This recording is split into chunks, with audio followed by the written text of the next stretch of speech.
Well, joining me now to either cheer me up or about the state of things or probably make us feel worse is IPA Policy Director Gideon Rozner. Gideon, great to have you on Bernardi again. Am I too harsh or too soft in my criticisms of this election campaign? No, you are spot on, Cory, as usual. This has been, I've been a political nerd since I was in short pants, since I was about 15 years old. This is the most morbidly depressing and vacuous election campaign I have ever seen.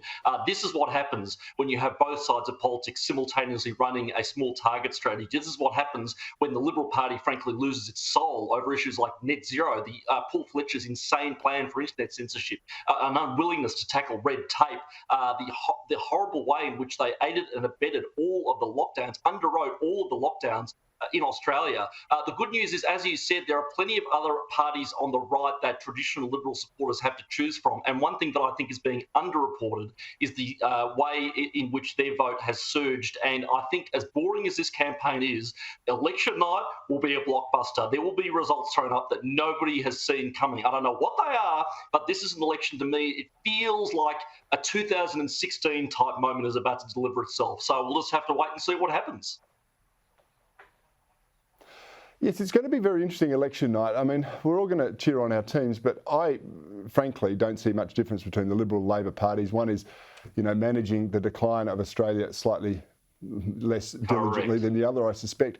But the minor parties in the Senate are going to be fascinating, I think, and because whoever forms government is going to be the blue team or the red team. But in the Senate, you could have the Liberal Democrats, you could have Palmers, you could have more One Nations, we could have more Greens, perish the thought. But that's where the game's really going to be, isn't it?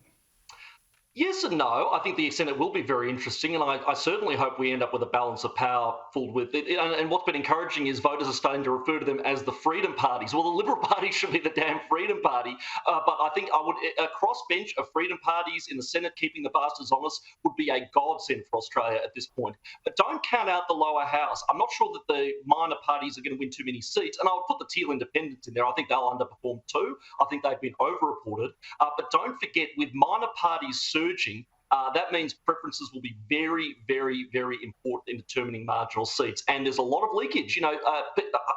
One Nation votes don't 100% translate into preferences going to the coalition, for example. There's going to be a lot of leakage and a lot of preferences flying all over the place. Again, this is a hard election to call for a lot of reasons. One, because of the vacuous campaign, but there's a lot of fog of war here, and I think the contribution of minor parties to preferences in the lower house will make for some very, very, very interesting results, even if these minor parties don't win in their own right.